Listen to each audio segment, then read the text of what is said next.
저희가 초반에 이 성경 탐구 40일을 할 때 성경의 구조에 대해서 구약이 세 파트로 되어 있다고 했습니다.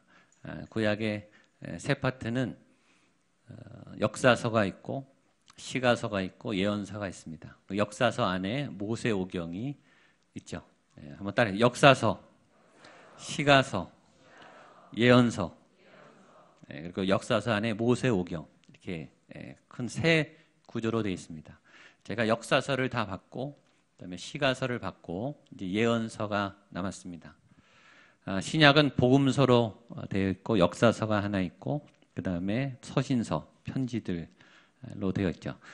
구약도 세 가지 구조고 신약도 세 가지 구조인데 구약의 마지막 우리 예언서를 보도록 하겠습니다.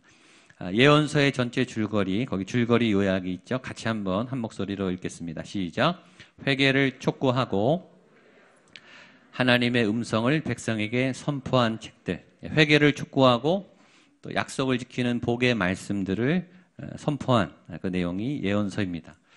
예언서를 할 때 우리의 선입관은 이 예언에 대해서 미래를 맞춘다, 미래를 예고한다라는 그런 선입관이 많습니다. 그러나 그 부분도 많이 있지만 예언서의 대부분의 의미는 대언의 의미가 있습니다. 대신 전달하는 거죠. 설교자도 대언자도 제 얘기를 하는 게 아니라 제가 하나님께서 주신 말씀을 대신 전달하는 거죠. 중간에 중매자예요. 하나님의 얘기를 그냥 전달하는 그 역할을 하는 사람이 예언자인 거죠. 근데 그 전달하는 과정에서 하나님이 과거도 얘기하시고 또 현재도 얘기하시고 앞으로 될 일들도 얘기하세요. 앞으로 될 일들에 대한 얘기가 많기 때문에 예언의 기능이 많이 있죠. 그래서 예언서라는 그런 선지서 이런 의미로 많이 쓰였습니다. 우리가 예언을 받기를 원해. 미래를 다 궁금해하죠. 새해가 되면 많은 사람들이 미래를 아는 곳을 찾아가서 금년에 어떻게 되는가, 내 운명이 어떻게 되는가, 내 미래가 어떻게 되는가 에 대해서 궁금해해요. 어떤 예언 기도를 받고 또 예언에 대한 계시를 받기 원하고 앞으로 내 앞날에 대해서 다 궁금해합니다. 이건 예외가 없는 것 같아요. 아이들도 궁금해하고 청년들도 궁금해하고 또 이제 젊은 부부층들도 마찬가지고 또 이제 은퇴하시고 또 우리 나이가 드신 어르신들도 다 궁금해하세요. 이 미래에 대해서는 사실은 다 궁금해합니다. 그러면서 이 예언서와 비슷하게 가는 맥락이 기도예요. 우리가 기도를 하죠. 기도는 과거에 대한 기도보다는 현재의 일들과 또 미래의 일들에 대해서 기도하기를 원해요. 그래서 기도를 잘하고 중보기도 사역을 잘하면 예언의 은사를 받기가 쉬워요. 왜냐하면 하나님께서 주시는 마음을 따라 기도하는 원리와 말씀을 전하는 것도 하나님의 주신 마음을 따라가기 때문에 이게 예언의 기능이 되는 거죠. 말씀을 따라가다 보면 하나님의 계획을 감을 잡게 되는 거고, 하나님이 이런 계획이 있으시겠구나, 하나님이 이렇게 하실 것 같구나라는 이 영적 감이 오죠. 그래서 그 길을 따라가게 되면 예언적인 삶을 살게 되는 거예요. 중요한 것은 하나님을 따라가는 거죠. 말씀을 따라가는 거예요. 거기에 충돌하는 것이 나의 뜻입니다. 나의 원이에요. 우리가 예언을 듣든지 기도를 받든지 내가 기도를 하든지 우리가 원하는 응답은 예스를 원해요. 여러분이 계획하고 여러분이 꿈꾸고 여러분이 소망하는 그 위대한 그림에 대한 하나님께 간구하는 그 간구에 대해서 우리는 예스, 그래 내가 해줄게. 그리고 네가 상상한 것보다 더 많이 부어줄게. 그리고 잘 인도해줄게 라는 대답을 전제로 사실은 기도하는 거예요. 우리가 새벽 기도를 하고 금식 기도를 하고 수련회를 하고 작전 기도를 할 때는 우리 안에 어떤 소원이 이루어지고 싶은 나의 그림과 이 꿈이 펼쳐지고 싶은 어떤 나의 그림이 있는 거예요. 그리고 거기에 대한 예스를 듣기 원하는 거예요. 근데 하나님의 예언은 그리고 기도의 응답은 예스만 오는 게 아니죠. 노도 옵니다. 노가 응답입니까? 아닙니까? 응답이죠? 예, 대답이 이렇게 힘이 없는 이유는 뭘까요? 노는 응답입니까? 아멘? 안 돼. 할 수 없어. 응답입니까? 아닙니까? 응답이 아니에요. 응답입니다. 근데 우리는 노라는 응답을 어떻게 얘기하냐면 아직 응답을 안 주신 걸로 인정하고 싶어요. 좀 더 세게 구해봐야 되겠다. 좀 더 헌신적으로 간구해봐야 되겠다. 지난주가 얘기했죠. 모세가 가나안에 들어가고 싶어서 그렇게 결사적으로 기도했어요. 하나님의 대답은 변하지 않았어요. 안 돼. 모세야, 너는 안 돼. 너는 여기까지야. 그 다음은 여호수아가 해야 돼. 너는 이 산에서 나랑 같이 있자. 너는 여기까지 나랑 가는 거야. 하나님의 대답은 노였어요. 우리는 노라는 대답을 듣고 싶어 하지 않습니다. 우리가 꺾이는 것 같거든요. 우리가 지는 것 같아요. 우리가 믿음이 좋으면서도 하나님하고 자꾸 기싸움을 해요. 신경전을 벌여요. 하나님의 눈치를 봐요. 이렇게 해주시면 응답하지 않을까? 이렇게 해주시면 좋게 하지 않을까? 우리의 그런 미리 다 그려놓고, 우리의 설계도를 다 그려놓고, 우리가 행복할 수 있는 조건을 그려놓고 그 그림에 하나님을 맞추고 싶어 해요. 그러나 기억하십시오. 노도 응답입니다. 하나님이 많은 예언자들 통해서 노라고 얘기하셨어요. 너의 길이 아니다라고 얘기했어요. 네, 많은 하나님의 백성들은 그 예언자를 핍박했어요. 너는 말씀을 바로 전하는 예언자가 아니야. 감옥에 가두고 때리고 죽이고 귀양을 보냈어요. 왜냐하면 나에게 맞는 하나님의 뜻이 않았기 때문이죠. 그러나 예언서를 대할 때 우리는 하나님의 말씀을 따라가는, 하나님의 응답에 귀 기울이는 그런 마음을 가져야 되는 거죠. 그리고 왜냐하면 하나님이 말씀하면 말씀대로 되거든요. 결국 우리가 고집부려도 하나님의 계획대로 됩니다. 우리가 싫어서 끌려가든 거절하든 하나님은 하나님의 일을 하세요. 그리고 순종하면서 내가 하고 싶지 않지만 그 하나님의 길을 따라가다 보면 내가 알지 못했던 전혀 새로운, 전혀 놀라운, 내가 미처 깨닫지 못했던 새로운 길을 가게 되는 거예요. 그게 믿음의 여정이에요. 여러분, 하나님은 아침에도 말했지만 창조의 하나님이세요. 어떻게 내가 그려놓은 그림이 맞겠습니까? 나는 실수하는 사람인데, 나는 생각이 짧은 사람인데, 나는 내 인생에 내 계산도 잘 하지 못하는 사람인데 어떻게 내 계획이 맞다고 고집을 부리겠어요? 그래서 오늘 예언서를 공부하면서 하나님의 말씀을 따라가는, 하나님께 순종하는 법을 따라가는, 성령께서 말하게 하시는 그 기도를 따라가는, 하나님의 마음을 따라가는 그런 태도를 저와 여러분들이 갖게 되기를 축복합니다. 굉장히 어렵습니다. 쉽지 않습니다. 내용 전개는 보통 4가지예요. 예언자들과 예언자의 메시지와 예언자의 구조와 예언서 개괄입니다. 예언자들은 여기 보면 알겠지만 같이 한번 읽어보죠. 첫 줄만 시작. 평범한 사람으로 살다가 하나님의 영이 임함으로 예언자가 됨. 예언자는 특별한 사람이 아니에요. 그냥 일반 직장을 다니고 가정생활을 했던 그런 평범한 사람들이었어요. 근데 하나님, 어느 날 하나님의 부름을 받아요. 하나님의 영이 임해요. 하나님의 계시가 임하고 하나님께 붙들림을 받아요. 그리고 하나님께서 인도하시는 삶을 살게 되는 거죠. 때로는 열등한 사람도 많고 사회 하위 계층도 많았어요. 그러나 하나님께 붙잡혀서 하나님의 일을 하게 되는 사람으로 바뀌게 되는 거죠. 이 메시지는 무엇을 말합니까? 누구든지 가능하다. 선지자는, 목회자는, 선교사는, 하나님의 사역자는 특별한 사람이 하는 게 아니라 누구든지. 왜 예수님이 12제자를 평범한 범인을 부르셨습니까? 누구든지 가능한 거예요. 그 사람들이 위대해서가 아니라 그 사람들이 누구의 손에 붙잡혔는가, 그 리더가 누구였는가, 그가 어떤 훈련을 받았고 어떠한 미래에 몸을 맡겼는가에 달려 있습니다. 아까 우리 청년들 무릎 꿇고 안수기도 하는데 저는 그런 기도를 했어요. 하나님, 이 중에 하나님의 선교사가 진짜 나오게 해주십시오. 겁이 나십니까? 그 시간에 저에게 마음이 왔어요. 하나님, 이 청년들 중에 정말 위대한, 누구도 막을 수 없는, 메마른 땅을 개척해 나가는 불도저 같은 하나님의 사람 나오게 해주세요. 아무도 모르는 거예요. 이렇게 하다가 이렇게 되는 거예요. 이런데 자꾸 가고 아울리치 가고 성경학교 교사하고 수련회 가서 눈물로 기도하고 그러다가 저도 이렇게 됐어요. 저도 이렇게 되고 싶어서 된 사람이 아니에요. 부르심은 누구든지 언제든지 하나님께서 인치시는 그 하나님의 사람들, 우리도 될 수 있습니다. 그러나 예언자들은 일단 그 길로 들어서면 감당해야 될 어려움들이 있었습니다. 거기 네 가지가 있죠.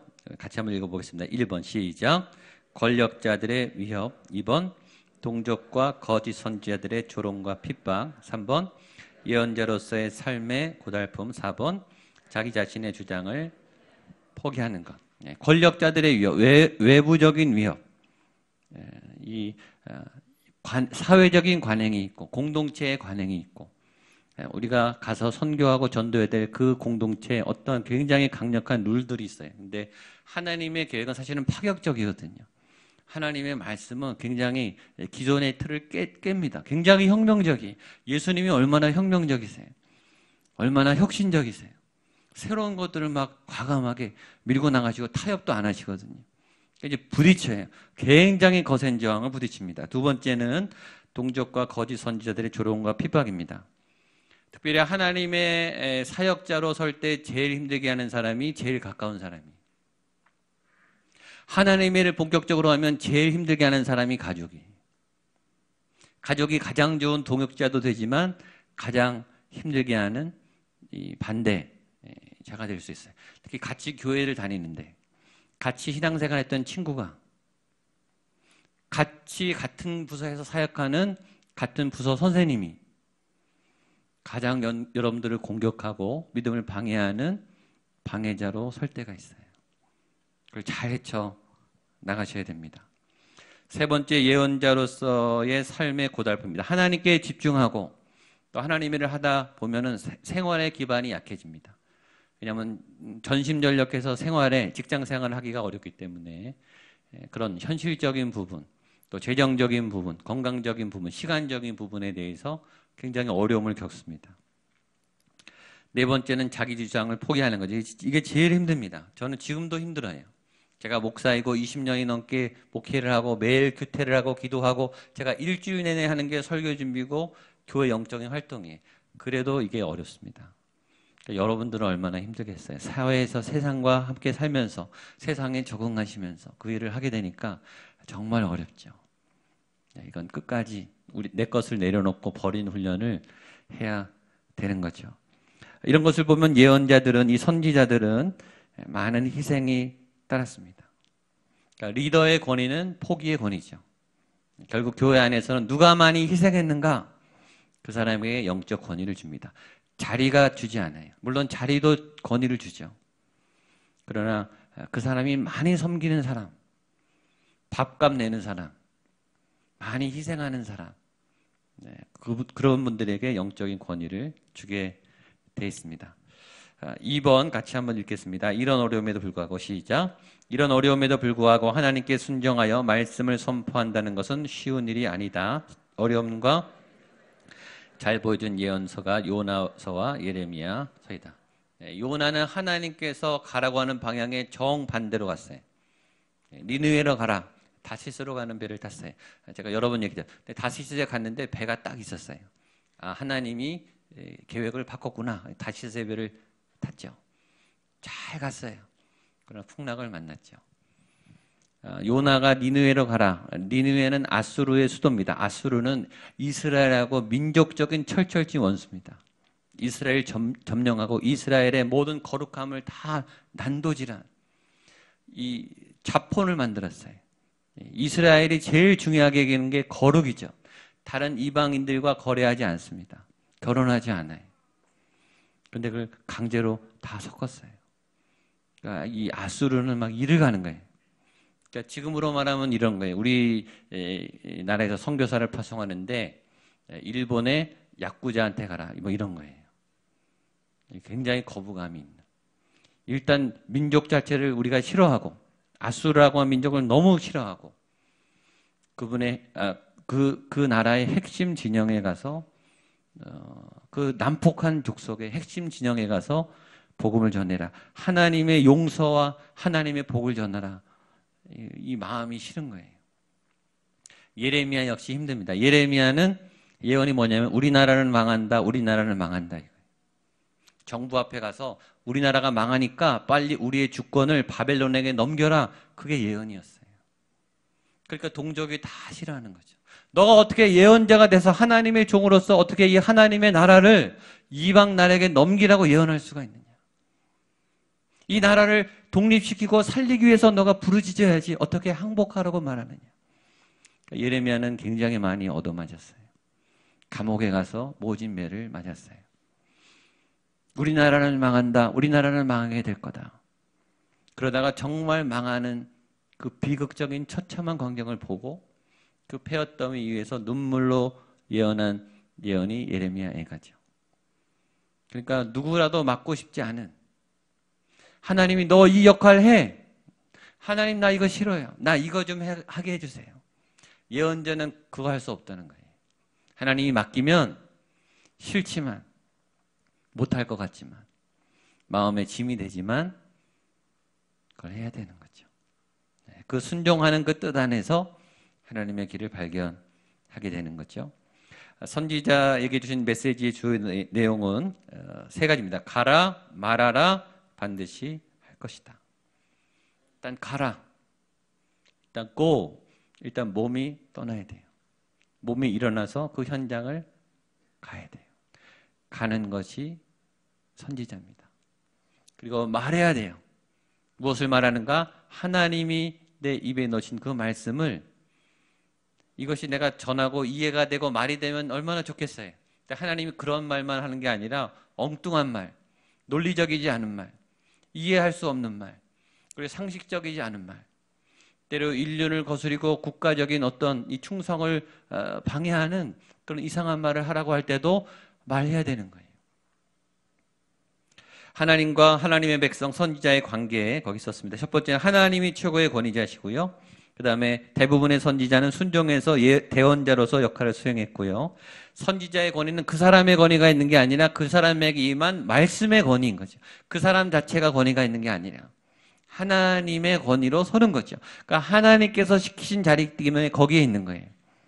그러니까 사람을 보느냐, 그 사람의 역할을 보느냐, 그 사람에게 닿는 하나님의 말씀을 보느냐. 우리가 잘못하면 사람을 우상시할 수가 있죠. 네 번째, 말씀을 듣는 하나님의 백성들에게는 선택이 요구됩니다. 하나님이 말씀을 주시면 선택할 수 있어요. 따를 것인가, 따르지 않을 것인가. 선택은 가능해요. 그리고 선지자는 그 선택의 결과에 대해서 하나님께 보고합니다. 그러면 반드시 하나님은 결과에 대해서 반응하시죠. 이것이 예언서의 전체 과정입니다. 특별히 예언서는 시가서, 시 형태로, 노래 형태로 되어 있어요. 예언서의 많은 부분은 이 운율이 있는 노래, 또 굉장히 압축적인 시가서 형식으로 되어 있습니다. 이유는 굉장히 강력한 메시지를 주기 위해서예요. 그 마음을 때리고 영혼을 때려서 말씀에 감동을 줘서 이분들이 말씀을 들을 수 있도록, 그리고 굉장히 압축적이죠.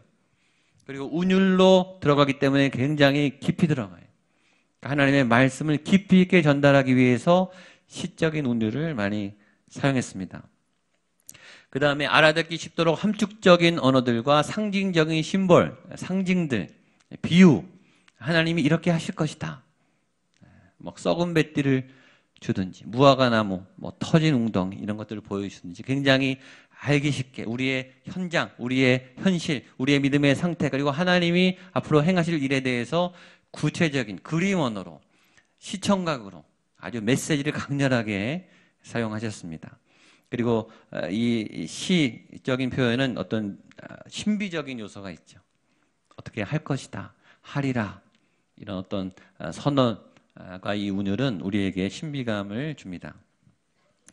예언자들의 메시지의 핵심은 이거였어요. 멸망의 길에서 돌이켜 회개하고 하나님께로 돌아오라. 같이 한번 읽어보겠습니다. 멸망의 길, 시작. 멸망의 길에서 돌이켜 회개하고 하나님께, 한 번 더 시작. 멸망의 길에서 돌이켜 회개하고 하나님께 돌아오라. 그러니까 예언서는 사실은 우리의 죄를 들춰내죠. 예언의 말씀은 굉장히 아파요. 사실은 예언서를 읽기가 굉장히 불편합니다. 예언서가요, 굉장히 적나라하게, 굉장히 세부적으로 우리를 고발해요. 복 준다는 말씀, 은혜를 준다는 말씀, 지켜준다는 말씀, 보호해준다는 말씀, 채워준다는 말씀은 자꾸 읽고 싶어요. 예언서는 저항이 옵니다. 쭉쭉 나가지가 않아요. 이렇게 넘어가고 싶어요. 제가 정확하게 나의 죄를 향했기 때문에. 그래서 말씀을 들어야 되죠. 여러분, 설교는 말씀은 항상 죄를 건드리게 돼 있어요. 말씀 안에는 죄를 건드리는 능력이 있고 죄를 이기게 하는 능력이 있습니다. 좋은 얘기, 은혜 받는 얘기, 위로의 얘기만 받으면 얼마나 좋겠어요. 그러나 내 안에 죄악을 해결하는 굉장히 예리한 날카로운 메시지가 찾아오죠. 주일날마다 우리는 점검해야 돼요. 오늘의 메시지가 나의 어떤 죄를 건드리고 있는가. 제가 얘기하는 건지, 저를 통해 하나님이 얘기하시는 건지 여러분들은 들으셔야 되죠. 만약에 정말 하나님이 말씀하셨다면, 만약에 하나님이 오늘 여러분에게 여러분의 죄를 지적하셨다면, 정말 하나님이 그러셨다면 어떡하겠습니까? 그 앞에 반응해야 되는 거죠. 선택은 우리의 몫이에요. 그러나 반응의 결과도 우리의 책임입니다. 말씀은 항상 죄를 건드립니다. 말씀이 죄를 건드리는 방법은 두 가지. 하나는 위로해줘요. 이해해줘요. 우리가 이해받지 못하고 외면당하고 오해받아서 상처가 많을 때 죄와 악이 생겨요. 그때 이해의 말씀, 위로의 말씀. 아, 하나님이 나를 아시는구나. 내가 이렇게 외롭고 힘든 걸 아시는구나. 아, 내가 혼자가 아니구나. 하나님이 내 슬픔과 눈물을 아시는구나. 그럼 이 분노가 풀립니다. 이 원망이 사라져요. 어떤 죄악과 상처는 위로받을 때 녹아내려요. 그때는 위로를 해줘야 됩니다. 그러나 어떤 죄는 날카롭게 직면해야 돼. 그것은 죄야. 그것은 하면 안 돼. 우리가 몰라서 안 하는 게 아니에요. 결정적인 계기가 있어요. 안 되지 하면서 해요. 근데 누가 죄라고 말해주면 그때 딱 노는 사람이 있어요. 돌이키는 순간 하나님이 때로 죄를 고발하시죠. 우리의 죄를 들춰내세요. 그건 위험해. 날카로워. 거기 낭떠러지야. 너 다쳐. 그만해. 스톱. 그건 죄야. 라고 우리의 죄를 직면하실 때 우리가 돌이키게 하는 역할이 있습니다. 이것이 말씀의 기능이에요. 말씀은 여러분의 죄악을 건드립니다. 저는 매주 예리한 하나님의 말씀이 우리의 죄악을 다루게 되기를 축복합니다. 그럼 왜 다듬어지는 거예요? 죄가 점점 줄어들어야 돼요. 죄의 습관이 사라져야 되는 거예요. 우리 안에 독이 빠져야 되는 거예요. 전 여러분들이 그런 예배를 드리고 그런 말씀으로 새로워지기를 축복합니다. 반대로 하면 큰일 납니다. 위로해 줘야 돼요. 이분은 너무 서글프고 외롭고 힘들었어요. 위로해 줘야 돼요. 근데 고발하면 이분은 더 다치죠. 어떤 분은 지적해 줘야 돼요. 얘기해 줘야 돼요. 직면해 줘야 돼요. 근데 위로해 줘요. 그러면 본인이 계속 그 죄를 더 하죠. 반대로 하면 안 돼요. 위로해 줘야 될 때 위로해야 되고 또 도전하고 직면할 때는 직면해야 되죠. 예언서의 기능은 그런 기능이 있습니다. 그래서 예언서는 이렇게 시작해요. 1번에 보면 여호와께서 이같이 말씀하시되 여호와의 말씀을 들으라. 이것은 내 말이 아니라 하나님의 말씀입니다. 여러분 하나님의 말씀을 들으십시오. 여호와께서 가라사대 여호와께서 말씀하시되 항상 예언서의 시작은 그렇게 시작됩니다. 그 메시지의 내용은 두 가지입니다. 하나는 심판과 하나는 희망의 메시지입니다. 심판은 if에 만약에 너희가 회개하면 악에서 떠나면 말씀에 순종하면 너희는 살 것이다. 하나님이 보호하신다. If not, 만일 그렇지 않으면 회개하지 않으면 순종하지 않으면 심판이 있다라는 두 가지 메시지입니다. 그래서 예언자의 역사가는 회복이에요. 하나님께로 벌 주려고 하는 게 목적이 아니라 돌이키게 하려고 심판과 경고를 통해서 다시 돌이키게 하려고 하는 것이 하나님의 회복의 예언입니다. 예언서는 크게 두 가지인데 대선지서와 소선지서로 되어 있습니다. 위대한 선지자의 글이 아니라 다 비슷한데 분량으로 나눈 겁니다. 거기 보면 대선지서가 있죠. 같이 한번 읽어보겠습니다. 시작. 이사야, 예레미야, 에가, 에스겔, 다니엘. 소선지서 시작. 호세와 요엘, 아모스, 오바댜, 요나, 미가, 나움, 하박국, 스바냐, 학개, 스가랴, 말라기. 이렇게 분량에 따라서 나눴고요. 포로전과 포로기와 포로후기로 나눴습니다. 거기 표에 있죠. 포로전의 성경들, 포로기의 성경들, 포로후기의 성경들. 나머지 이제 전체 예언서 기호를 보겠습니다. 이사야의 주제는 메시아입니다. 이사야의 말씀을 한번 봐야 되는데요. 성경 있으신 분들 한번 펴시죠. 이사야 6장. 성경 있으신 분들만 같이 한번 읽겠습니다. 이사야 6장 6절, 7절, 8절입니다. 이사야 6장은 이사야의 소명장입니다. 이사야가 부르심을 받았을 때 구약 975쪽입니다. 구약 이사야 6장 6절, 7절, 8절 같이 한번 읽겠습니다. 시작. 그때 그 스랍 중에 하나가 부젓가락으로 제단에서 짚은 바 핀숯을 손에 가지고 내게로 날아와서 그것을 내 입술에 대며 이르되 보라 이것이 내 입에 닿았으니 내 악이 제하여졌고 내 죄가 사하여졌느니라 하더라. 내가 또 주의 목소리를 들으니 주께서 이르시되 내가 누구를 보내며 누가 우리를 위하여 갈까 하시니 그때 내가 이르되 내가 여기 있나이다 나를 보내셔서 하였더니. 하나님의 음성이 맺습니다. 내가 누구를 보낼고 저 땅의 백성들을 내가 구원해야 되는데 누가 나를 위해서 갈 것인가. 이사야가 대답합니다. 내가 여기 있나이다 나를 보내소서. 좀 따라하시죠. 내가 여기 있나이다 나를 보내소서. 굉장히 부담스러운 말이죠. 옆에 있는 사람에게 얘를 보내소서 이렇게 하시면 안 됩니다.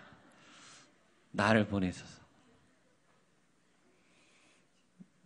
굉장히 용감한 기도죠. 하나님 내가 하고 싶어요. 하나님 내가 하겠습니다. 주님 내가 잘 못하지만 해보겠습니다. 다 알고 가는 길은 아닙니다. 다 계산하고 가는 길은 아니에요. 하나님이 불렀으면 그냥 아멘 하고 가는 거예요. 어차피 모르고 갑니다. 다른 길도 똑같아요. 다른 길로 알고 가는 길은 없습니다. 하나님의 길은 더욱더 그렇죠. 하나님이 엉뚱하세요. 하나님은 창조의 하나님이어서 똑같은 거 안 하세요. 내가 예측하잖아요. 그러면 더 다르게 하세요. 그러니까 예측을 안 하는 게 좋아요. 예측을 하면 할수록 더 이상하게 하나님이 가세요. 그러나 아주 재밌어요. 하나님 신기해요. 절묘하시죠. 이해하지 않고 해석되지 않는 나중에 오면 이게 풀어져요. 하나님이 굉장히 재밌으십니다. 전에 이사야를 할 때 한번 얘기했는데 이사야는 66장으로 되어 있습니다. 성경 66권과 똑같습니다. 파트 2로 되어 있어요. 파트 1이 1장부터 39장, 파트 2가 40장부터 66장. 그러니까 파트 1이 39장이고 파트 2가 27장. 구약과 신약 똑같습니다. 파트 1의 주제도 이사야의 1장부터 39장까지는 하나님의 심판, 멸망, 하나님의 공의예요. 40장에서 66장, 27장의 내용은 전혀 분위기가 달라요. 메시아의 오심, 회복, 소망, 신약하고 비슷해요. 그러니까 이 이사야는 작은 성경의 구조와 굉장히 비슷합니다. 2014년에 저희가 이사야 40장 말씀을 읽었습니다.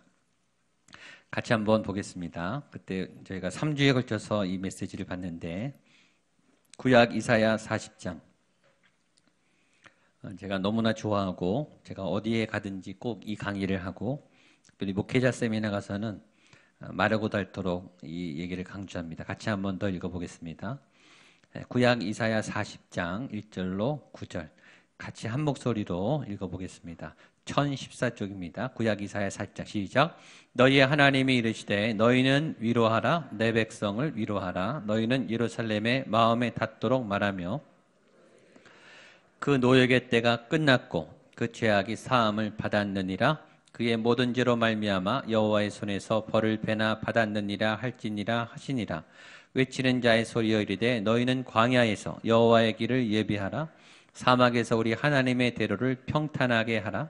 골짜기마다 도두어지며 산마다 언덕마다 낮아지며 고르지 아니한 곳이 평탄하게 되며 험한 곳이 평지가 될 것이요 여호와의 영광이 나타나고 모든 육체가 그것을 함께 보리라.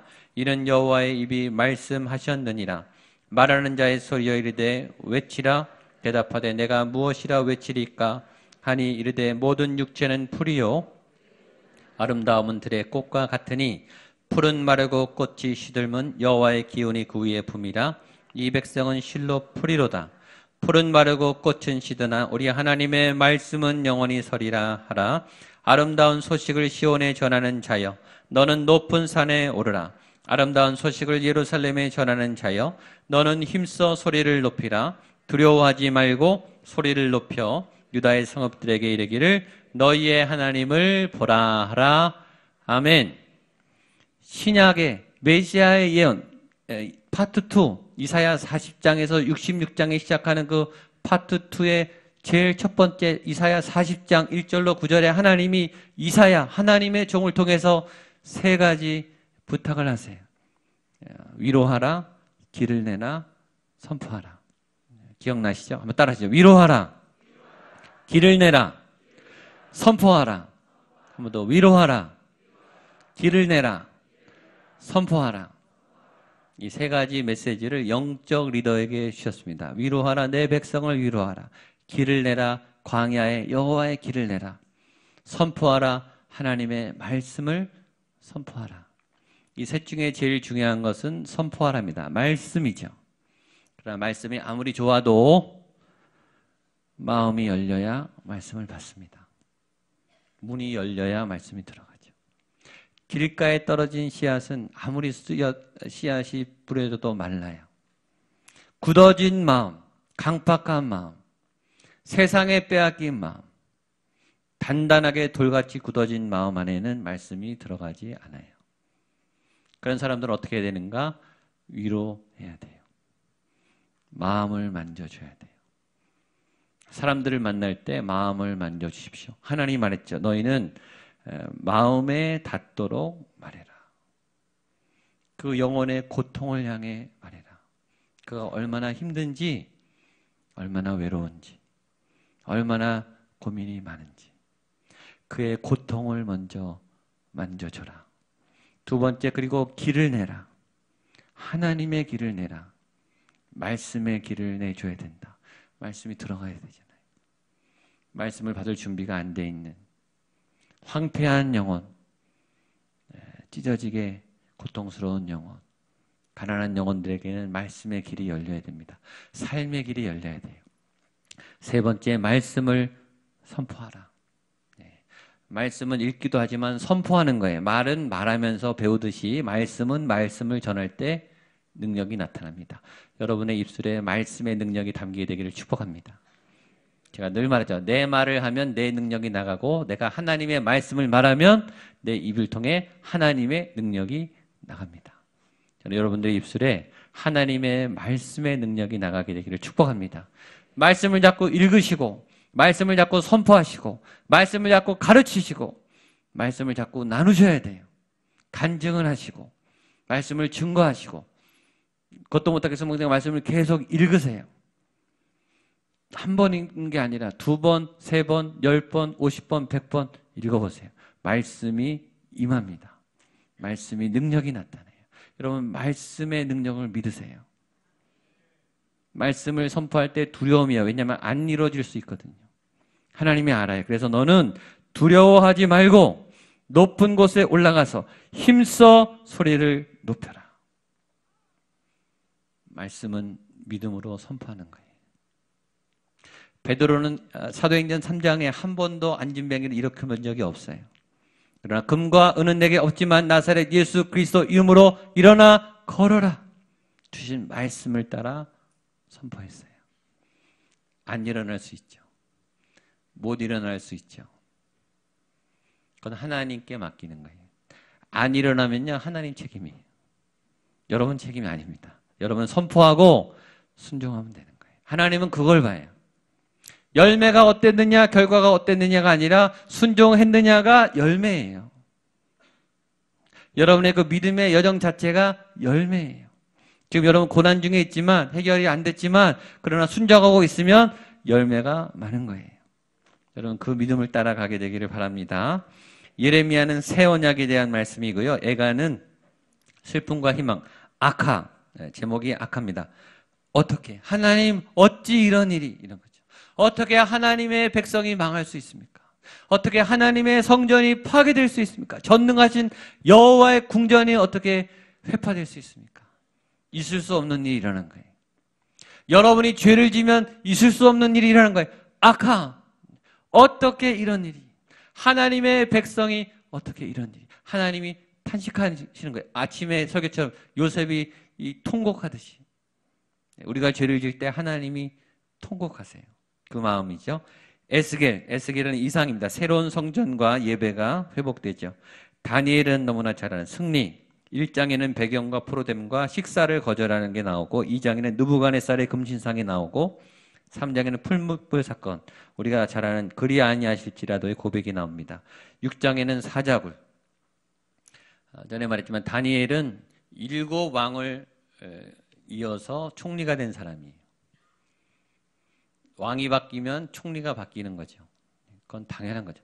왕은 되자마자 내각을 바꾸게 돼 있어요. 총리는 바로 아웃입니다. 이전에 내각은 쓰지 않아요. 대부분의 왕은 그렇습니다. 그러나 다니엘은요, 총리의 자리에 7왕을 바꿨어요. 얼마나 유능하면, 얼마나 뛰어나면. 그렇죠. 그런데 평탄하게 그 자리에 있었던 게 아니에요. 1장부터 계속 모함과 모략과 이 다니엘을 죽이고 싶은 음모가 계속됐어요. 다니엘이 잘못했는가? 그게 아니라 너무 잘했기 때문에. 다니엘의 믿음이 너무 좋았기 때문에 공격을 받습니다. 믿음이 좋으면 공격받습니다. 신앙이 좋으면 공격받아요.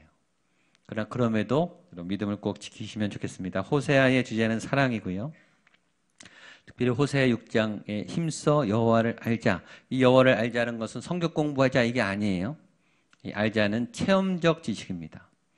친밀감에 여호와를 경험적으로 친밀하게 아는 이 총체적으로 통전적으로 하는 전체를 우리가 부모님을 알듯이 그렇죠? 다른 사람들이 아는 부모님과 내가 아는 우리 부모님은 다르죠. 설명할 수 있습니까? 설명할 수 있죠. 그러나 설명으로 다 못해요. 우리 자녀에 대해서 설명할 수 있죠. 키가 어떻고 얼굴이 어떻고 이름은 뭐고 어디서 태어났고 설명할 수 있죠. 근데 그 설명으로 아이가 설명이 됩니까? 체험적 지식은 어마어마한 지식이에요.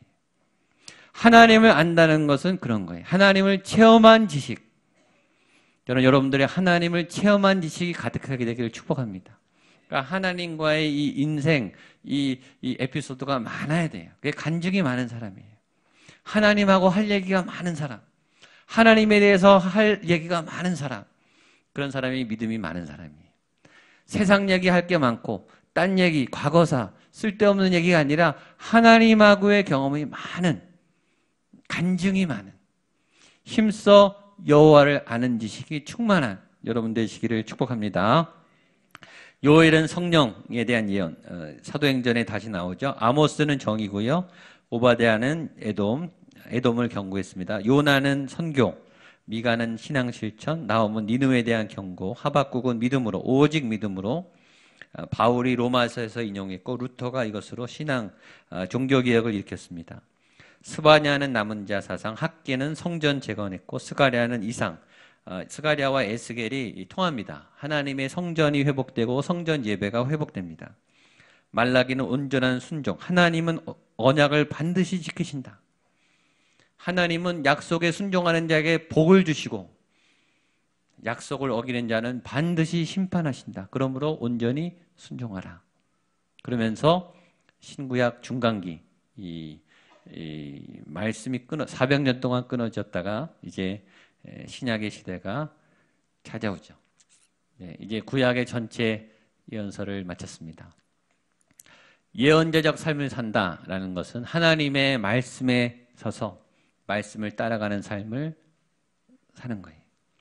하나님의 올바른 걸음을 걸어가는 거예요. 쉬운 길은 아닙니다. 그러나 저와 여러분들이 하나님의 말씀을 따라가는 말씀의 사람 되시기를 축복합니다.